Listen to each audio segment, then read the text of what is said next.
Coach நான் weight loss பண்றப்ப வீக்காவும் வந்து என்னன்னா ஃபீல் வந்து பண்ணக்கூடாது, நல்ல எனர்ஜெட்டிக்கா வந்து என்னன்னா ஃபீல் வந்து பண்ணணும் அப்படின்ற மாதிரி இந்த வீடியோ பார்க்குற நீங்க கேட்டீங்கன்னா இந்த வீடியோல பார்ட் 1 பார்ட் 2 பார்ட் 3 வந்து நான் உங்களுக்கு எக்ஸ்பிளைன் வந்து பண்றேன். அதுக்கு முன்னாடி நீங்க யாரா என்னோட 30 டேஸ் வெயிட் லாஸ் சேலஞ்சை ஜாயின் பண்ணி வெயிட் லாஸ் பண்ணணும்னு நினைச்சேன் தாராளமா என்ன வாட்ஸ்அப் பண்ணி ஜாயின் பண்ணிக்கோங்க. அதே மாதிரி இந்த மாதிரியான யூஸ்ஃபுல் வீடியோஸ்க்கு மறக்காம என்ன ஃபாலோ பண்ணிக்கோங்க.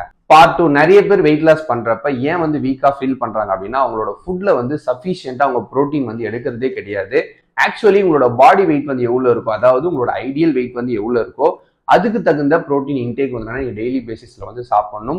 ஆக்சுவலி இந்த ப்ரோட்டீன் ஃபுட் வந்து என்ன பண்ணுது வெயிட் லாஸ் ப்ராசஸ்ல அப்படின்னா, நீங்க எக்ஸசைஸ் பண்ணும்போது நம்மளோட உடம்புல வந்து மசில ரெக்கவரி பண்றதுக்கும் மசில ரீடைன் பண்றதுக்கும் வந்து இந்த ப்ரோட்டீன் வந்து சப்போர்ட்ஃபுல்லா வந்து இருக்கு. அதே மாதிரி நீங்க சாப்பிடும் போது ஒரு ஃபில்லிங்கா வந்து வச்சுக்கிறதுக்கு இந்த ப்ரோட்டீன் தான் வந்து ரொம்பவே சப்போர்ட் பண்ணுது. நீங்க வெஜிடேரியன் சோர்ஸ்ல இருந்து ப்ரோட்டீன் சாப்பிடணும்னு நினைச்சீங்கன்னா லென்டில்ஸ், மில்க், பன்னீர், டோஃபு இந்த மாதிரி வந்து நீங்க எடுத்துக்கலாம். இதுவே நான் வெஜிடேரியன் சோர்ஸ்ல இருந்து ப்ரோட்டீன் சோர்ஸ் நீங்க சாப்பிடணும்னு நினைச்சீங்கன்னா எக், சிக்கன், ஃபிஷ் இந்த மாதிரியான விஷயத்துல இருந்தும் நீங்க ப்ரோட்டீன் சோர்ஸ் வந்து எடுத்துக்கலாம்.